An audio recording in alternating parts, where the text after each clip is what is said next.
চট্টগ্রামের ইপিজেড বন্দরগেট এলাকায় ফুটপাত ও সড়ক দখল করে গড়ে উঠেছে অসংখ্য অবৈধ দোকান।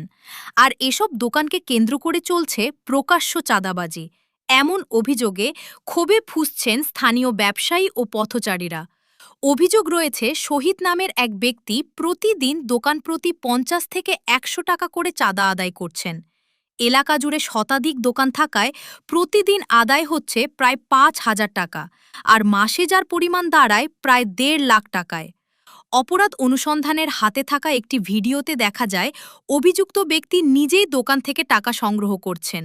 ভিডিওতে কয়েকজন দোকানদারকে চাঁদার পরিমাণ কমানোর অনুরোধ করতে দেখা যায়।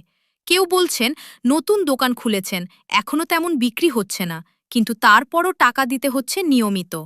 ভিডিওতে শহীদকে বলতে শোনা যায়, বড় ভাইদের সাথে কথা বলবো, তবে আজকের টাকা দিতে হবে।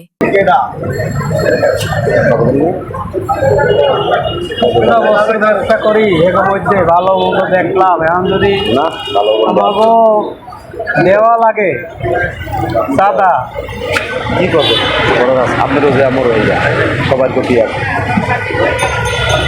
সবার গতি এক।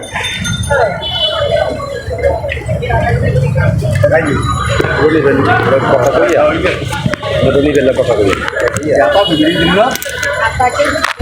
রনি বেলা কথা কই কথা কই ভাই বলে আমি করতাম না, আমি কথা কই আমার কই দিলে বুঝা তখন কারো আমরা সবাই দেয় ওই মধ্যে সাত দেওয়ার কাপড় চলে। এই বড় ভাই কারা তা নিয়েও উঠেছে প্রশ্ন। স্থানীয়দের দাবি, এর পেছনে সক্রিয় রয়েছে একটি প্রভাবশালী চক্র। নাম প্রকাশে অনিচ্ছুক এক দোকানদার বলেন, সামান্য পুঁজি নিয়ে ব্যবসা করেন তারা।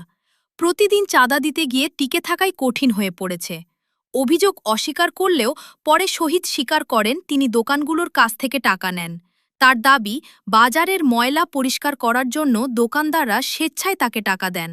তবে প্রশ্ন উঠেছে, যদি স্বেচ্ছায় দেওয়া হয় তাহলে দোকানদারদের অনুনয় বিনয় কেন? কেন প্রতিদিন নির্দিষ্ট হারে টাকা আদায় করা হচ্ছে? এদিকে ফুটপাত দখলের কারণে চরম দুর্ভোগে পড়েছেন পথচারীরা। বিশেষ করে নেভি স্কুলের শিক্ষার্থীরা প্রতিদিন জীবনের ঝুঁকি নিয়ে সড়কে চলাচল করছে। বিষয়টি নিয়ে ইপিজেড থানার ওসির সঙ্গে যোগাযোগ করা হলে তিনি বলেন, অভিযোগ পেলে বিষয়টি দেখবেন। অন্যদিকে বন্দর জোনের সহকারী পুলিশ কমিশনার মোহাম্মদ মাজহারুল ইসলাম জানিয়েছেন, এই ধরনের চাঁদাবাজি কোনোভাবেই মেনে নেওয়া হবে না এবং দ্রুত আইনগত ব্যবস্থা নেওয়া হবে।